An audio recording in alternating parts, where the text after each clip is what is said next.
Hey, what's up everyone? It's the narrator here and I hope everyone is doing well and I hope everyone in America had a fantastic 4th of July. Just letting you all know that we're actually transitioning the channel to something not just gaming. We're going to be talking about different trending topics in the world, and I hope that everyone will continue to support the channel as we continue to inform you, the public, of things going on in the world and giving you guys a place to discuss it, whether that be in the comments down below or the Discord or whatnot. So if you guys do want to, continue supporting the channel, make sure to stay subscribed. If you haven't already, then please hit that red box down below. So the crux of the video today, what are we going to talk about? Well, something happened recently. If you guys don't know who Jennifer Schroll is, sorry, the last name, I know some people are going to be in the comments saying, hey dude, you don't even know how to pronounce the last name. Well, I'm sorry guys, my accent, as well as the fact that I do have a bit of a lisp, prevents me from saying that. But to put it simply, the Guild Wars 2 lead game designer Jennifer Schroll ignored evidence and falsely accused an innocent man of being a white supremacist in a vehicular assault on some Black Lives Matter protesters. So guys, we're going to jump straight into the article right now. So the first, it starts off by saying, she's falsely accused a man of being responsible for a recent vehicular assault incident involving 2 Black Lives Matter protesters in Seattle. She also accused this man of white supremacy and unapologetically shared his real name and declared that he is dangerous. So guys, I just want to reiterate something. She's gone out of her way to say that he's a white supremacist and also claiming that he's dangerous without even knowing who it was that did it. So in the early morning hours of July 4th, Black Lives Matter protesters continued to occupy the I-5 freeway in Seattle for the 19th day in a row, shutting down traffic entirely and blocking access from on-ramps with their own vehicles. Yet one car managed to move past these barriers and drive onto the freeway, eventually barreling into a crowd of protesters and severely injuring 2 individuals. Now guys, I think it's important for people to realize that the protesters aren't doing anything that can be considered to be, violent in nature. They're just occupying a highway at the time, and they're just sort of protesting against the violence that's happening against the minority, the people of color in America right now. So it's absolutely devastating, the fact that somebody would do something so violent like this, because they're just trying to make their point known to the people of America. Okay, coming back to the article, it says that, following the public release of the accident footage, Schroll took to Twitter to blame the incident on right-wing extremism, President Donald Trump, and white supremacy. She wrote, "I came here because I wanted to report to you about a white supremacist attack on Black Lives Matter protesters in Seattle last night by driving a car into a small crowd, hitting 2 women and injuring them gravely." So this is the tweet that she put out, and I just want to make it known to everybody right now that Jennifer's actually locked her Twitter account. So unless you've been following her for a long time, you won't be able to actually see her tweets right now. So we continue on in the article. She continued blaming the incident on right-wing extremism and President Donald Trump. "I didn't listen to my friend when they said to not watch it, and I need you to listen to me right now.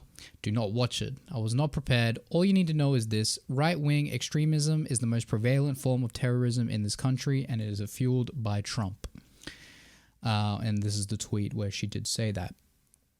Now, in my opinion, and this is just my opinion, I personally believe that there is a lot of right-wing extremism in America at the moment.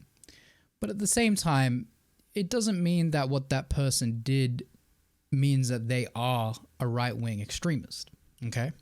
And maybe there are facts that come out later to disprove that. But at the same time, until the evidence is actually there, it's safe to say that you shouldn't make assumptions, and that's what she's done so far. Schroll reiterated, "A white supremacist drove a goddamn car into a crowd with full speed and the intention to murder protesters. 2 bodies flew into the air like they were nothing. This is what Trump is doing to this country. This is what he does to his followers." And then there's the tweet that does, back up the fact that she did say that. She then encouraged her followers to vote in November. "This is my city and these are my friends in the streets fighting for what is right, exercising their right to protest.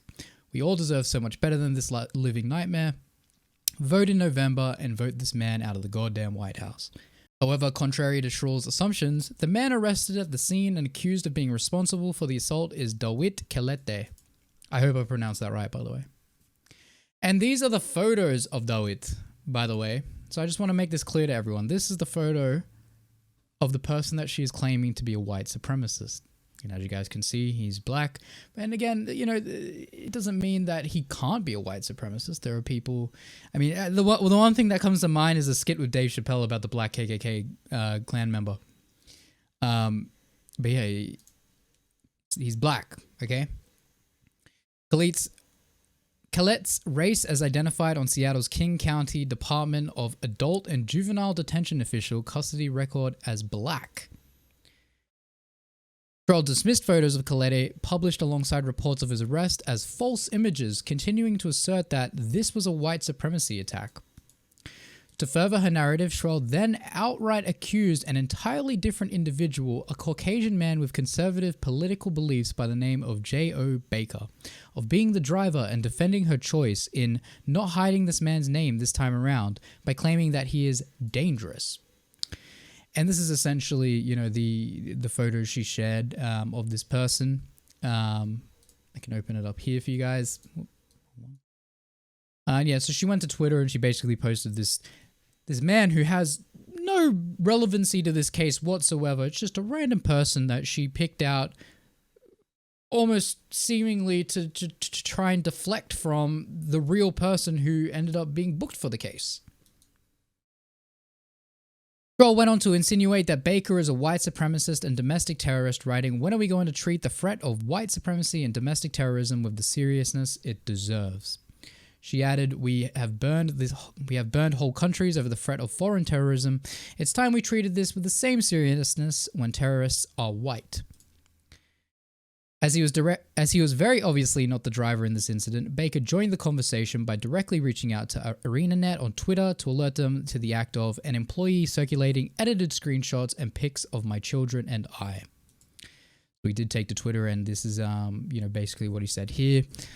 Responding directly to a threat of accusations, Baker informs Sherrill that she had 24 hours to remove your post about me or face legal action. He also shared a link to a GoFundMe where he's raising funds to pursue every legal avenue he can. And as of writing, Sherrill has not publicly responded, instead choosing to lock her Twitter account in the face of the mounting wave of backlash against her false accusations.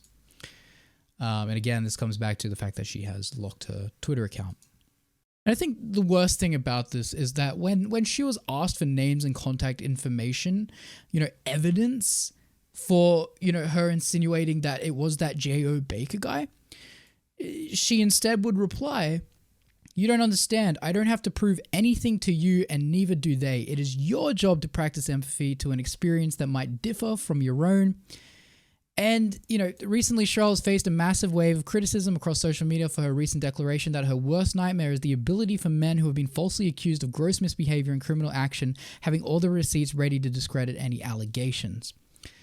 Which I assume refers to a lot of the abuse allegations coming forward from the Smash scene, obviously, and how a lot of people had receipts or evidence showing that it wasn't necessarily the case, kind of like having evidence to defend themselves against these things. So essentially, when she says, "You don't understand, I don't have to prove anything to you and neither do they," she's basically saying, oh, I can put my opinion out there that I think this is the guy who did it, and if you want evidence of that, well, tough luck, because my opinion is different from yours. And, quite frankly, guys, I think it's absolutely ridiculous that somebody who is at that high up in the totem pole where they have a user base that is willing to listen to them would then go off and sprout absolutely crazy conspiracy theories implicating innocent people over stuff that they didn't even do, that they didn't even have anything to do with.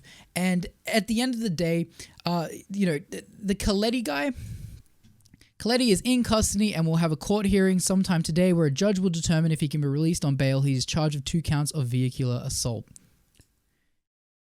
There you have it. The guy is actually getting charged for it, and there's nothing else about it. So at the end of the day, she should have just waited. For the facts to come to light instead of just coming to Twitter and acting like she knew who it was. So guys, I hope you enjoyed the video. If you did like it, please make sure to like and subscribe down below. And, let me know what you guys think. Do you think that she should face some type of, backlash for this? Or do you think that she should lose a job? Let me know. Cheers.